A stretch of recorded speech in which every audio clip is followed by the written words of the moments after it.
Lakshadweep, arguably the most scenic and tranquil of all the island destinations for tourists in India.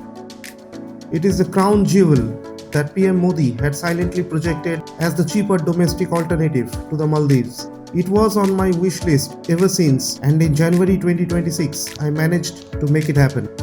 Hello and welcome to Eddie Vlogs. This video is to share my unforgettable experiences gathered during my visit to the Lakshadweep Islands.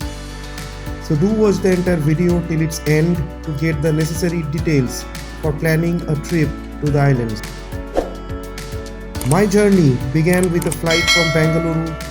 There are 3 flights daily to Agatti from Bengaluru as of now, and another flying from Goa. It is the cheaper option but departs early morning from the new Manohar International Airport, which is pretty far from the main towns in Goa, and hence I found it inconvenient. Agatti is the sole civilian air facility of Lakshadweep Islands. The flights from Bengaluru are operated by Air India and Indigo, and the one from Goa by Flight 91. There are other flights from Kochi, but they all originate from Bengaluru. The flights from Bengaluru take about 2.5 hours non-stop. The entire flight was rather boring, with large parts on blue waters. But the last 30 minutes is really exciting, and you must take a left-sided seat to fully enjoy the beauty and the colors. The stark contrasts of the turquoise lagoons and the blue waters of the open seas looks absolutely stunning, and the flight will invariably take a 360-degree turn above the Agatti Island, giving you a fascinating experience.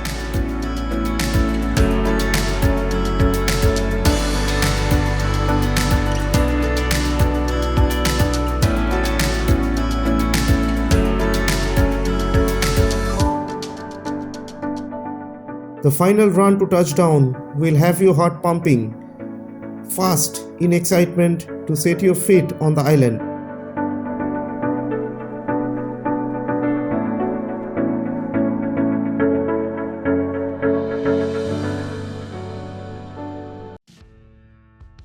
The airport is very basic, and you have to walk up to the arrival lounge after deboarding.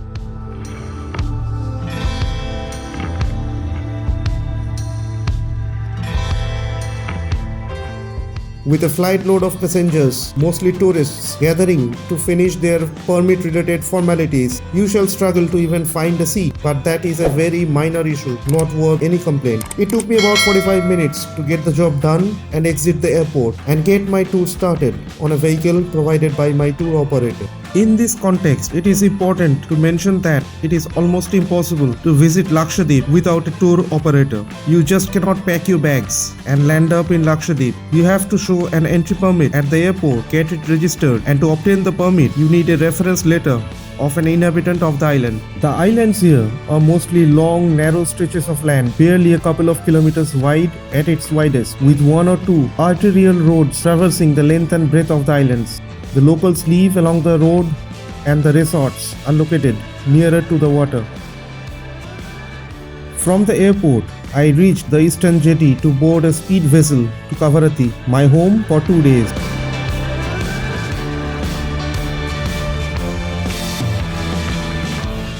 You need to walk about 500 meters to reach the boarding point.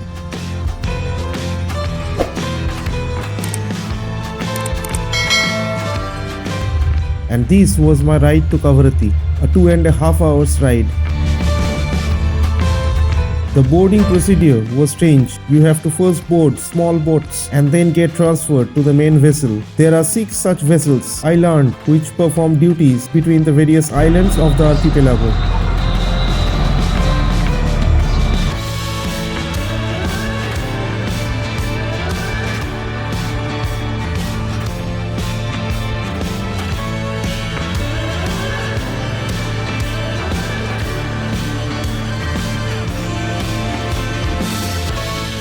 For first-timers, the transshipment can be a bit unnerving.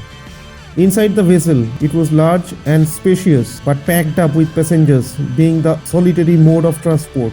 And these vessels often get cancelled if the water in the high seas is rough, so be prepared for such an eventuality. There are about 160 seats inside, and they offer Malayali movies to try and avoid you feeling bored.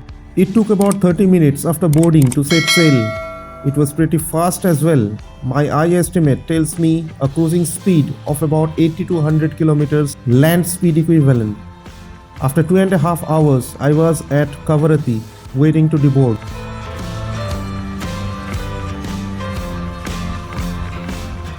My tour operator had again sent a car at the jetty and I left for my accommodation.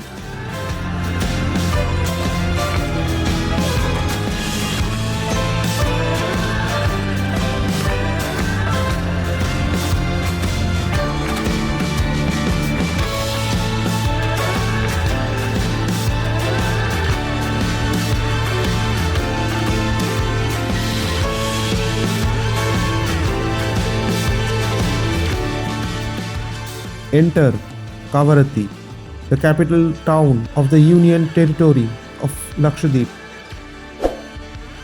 I was impressed with the quality of my accommodation, large and spacious, quality furniture and quite modern.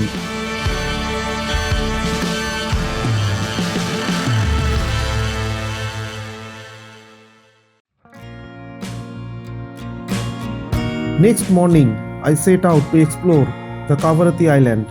Try to have a feel of the environment, the people, the culture there.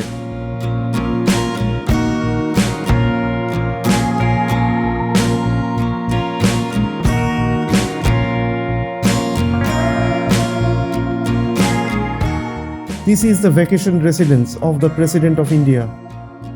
I spent the first half of the day traversing through the length and breadth of the island and photographing things.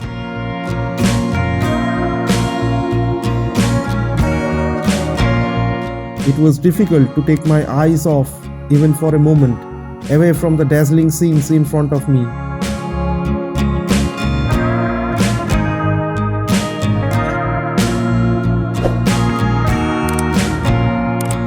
And the most attractive aspect of Lakshadweep for me was its lack of crowd. You can roam around absolutely peacefully without anybody to bother you. The Republic Day was approaching and I found a group of locals rehearsing a dance sequence for a performance during the occasion. 1, 2, 3. 1, 2, 3. Turn ready.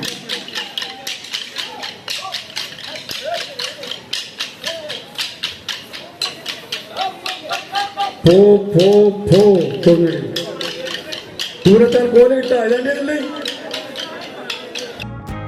Post lunch, it was time for me to explore the main highlights of Kavaratti. First, the Marine Museum.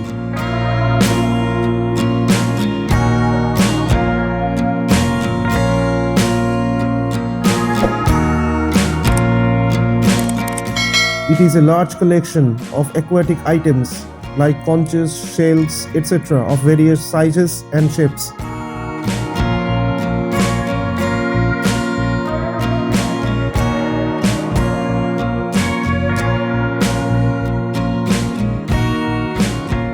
And preserved bodies of marine life forms.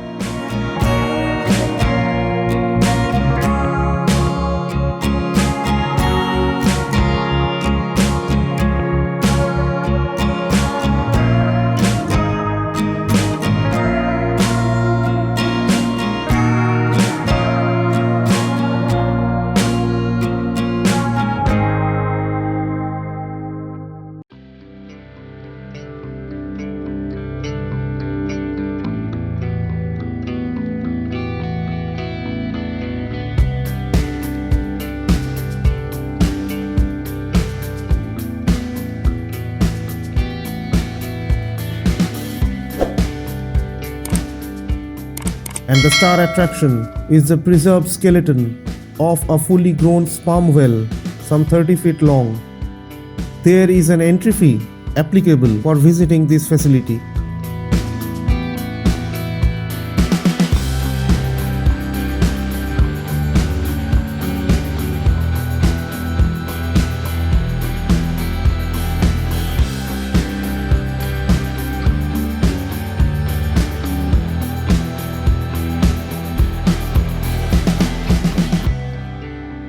Next, the lighthouse.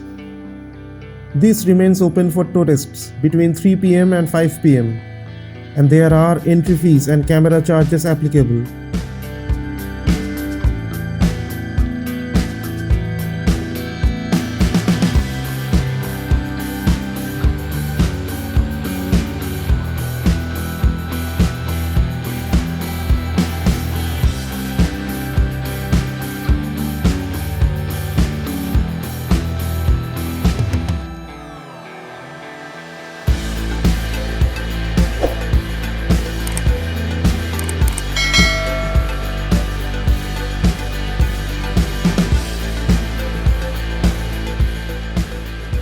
You have to climb it by a series of about 180 steps, and there are no shortcut options.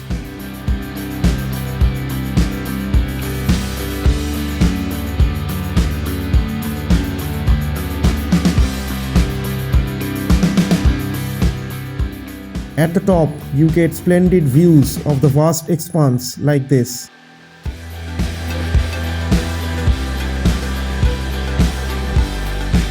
And my last visit for the day was this, the shipwreck point at the southernmost tip of the island, MV Nand Aparajita, that crash landed here in 2010.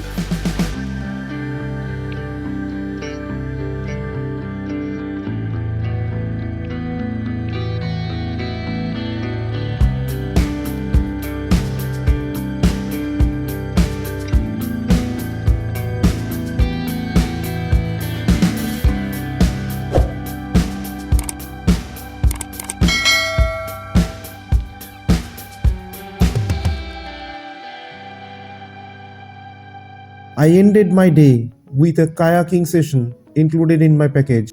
I was taken to this floating jetty deep into the sea under guided surveillance.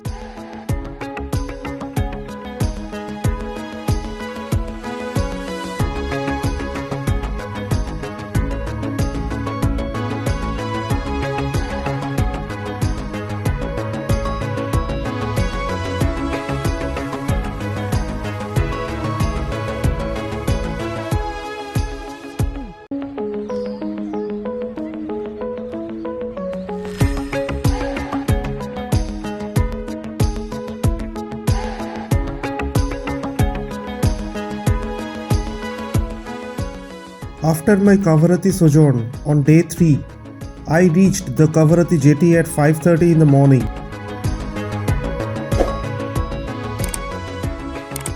Before leaving, I had to show my permit and tickets again.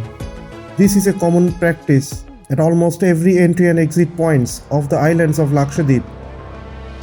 I would like to mention at this point that commercialization has not yet happened at the Lakshadweep, so it is the best time to visit the islands before the evils of commercialization creeps in.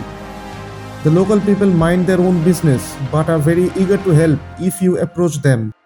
And the guest houses, resorts and the tour guides are always careful to make sure that you do not face any inconvenience.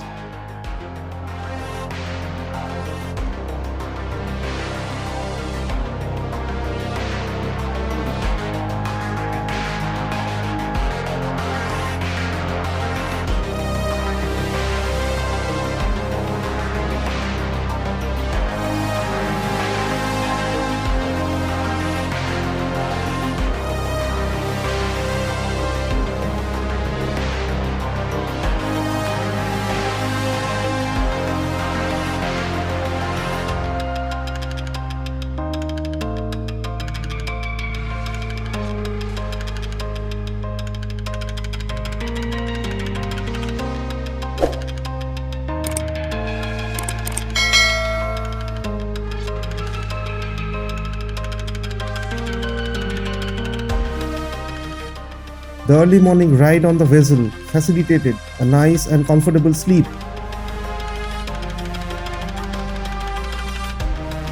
At around 8:15, I was at Agatti, my home for 2 days before concluding my tour.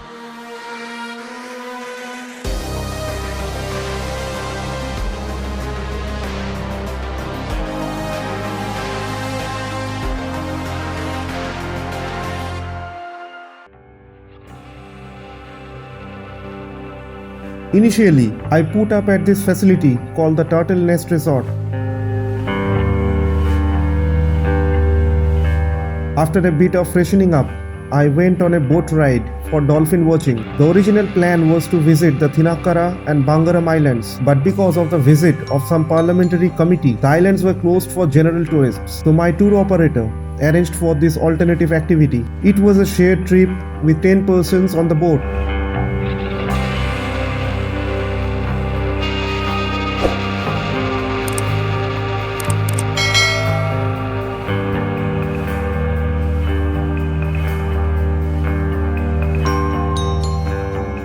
It was quite exciting to begin with, to be able to watch dolphins in their natural habitat from close quarters.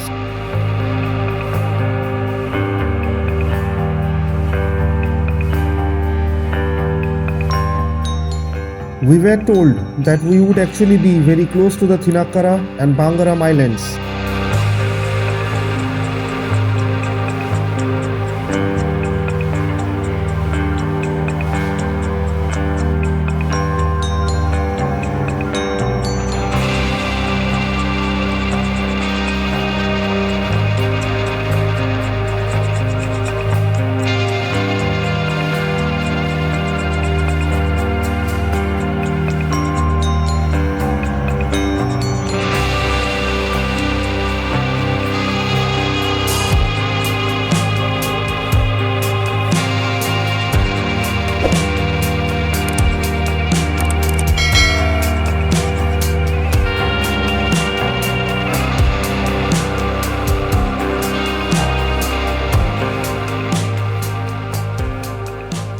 At one point, there was quite some excitement as the boatman had spotted something. But as luck would have it, there was ultimately nothing to rejoice. Nevertheless, it was an enjoyable experience. This island straight ahead on the horizon is Bangaram, and on the right is the Thinakara Island.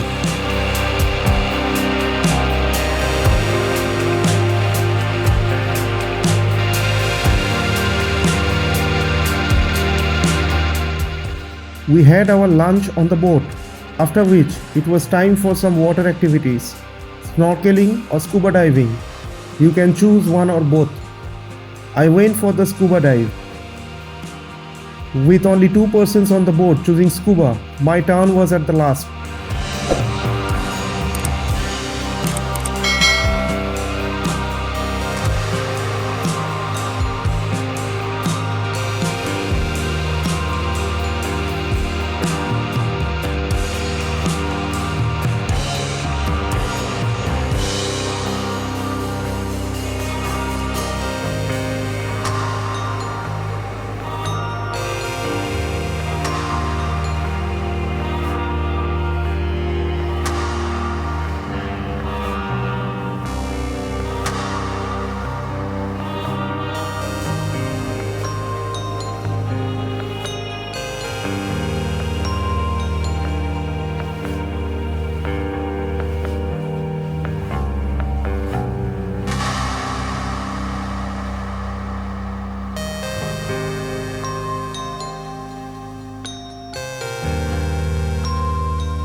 The next day, day 4, I was shifted at this facility. I deliberately chose to stay at 2 facilities at either ends of Agati to have a proper feel of the island. The sky was gloomy and I spent the first half of the day casually on the beaches around. On one, I spotted the Cordelia luxury cruise ship anchored at the western jetty. Tourists from the ship are brought to the island and then they go back for the night. I didn't like the idea much. In the afternoon, my first activity was a glass boat ride to watch underwater life live. It was about an hour-long session.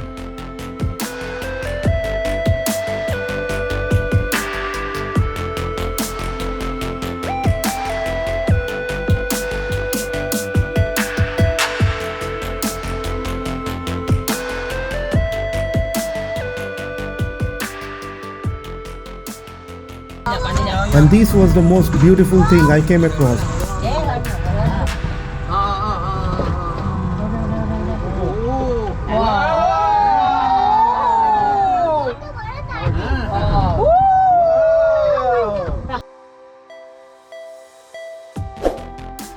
Next, a visit to the nearby Kalpiti Islands. A shared boat ride again of about an hour each way.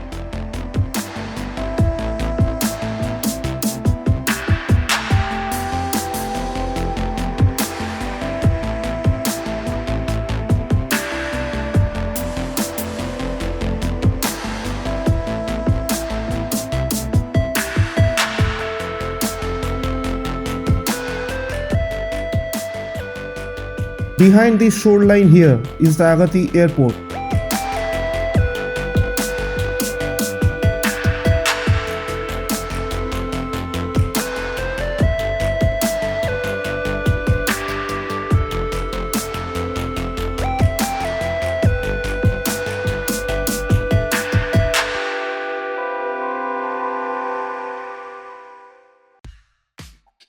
We were guided through a small jungle trail here to arrive at an open space from where the tip of the Agatti island is visible.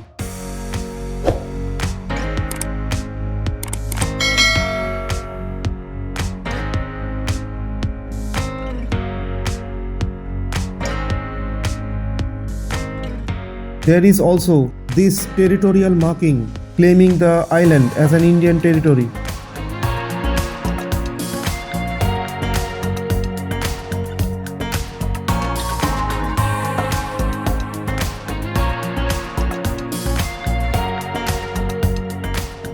The most important reason to visit this island is to experience a wonderful sunset.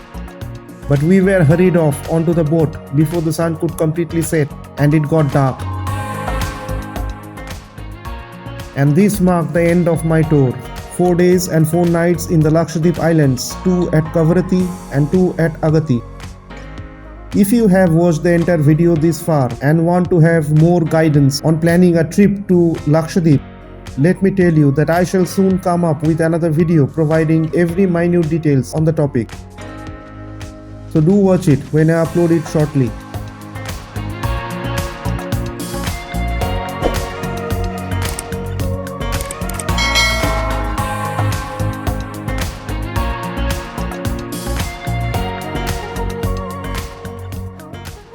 Finally, on day 5, after breakfast, it was time for me to bid goodbye to Lakshadweep after 4 memorable days.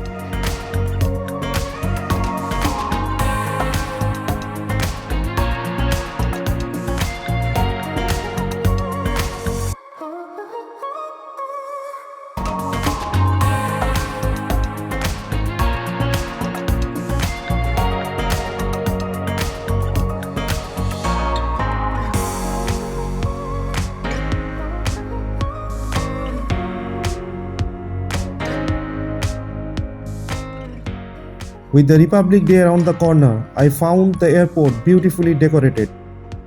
Since the facilities at the airport are constrained, it is advisable that you reach the Agatti airport well in advance, as most flights depart within a short span of time and a long queue gather as a result.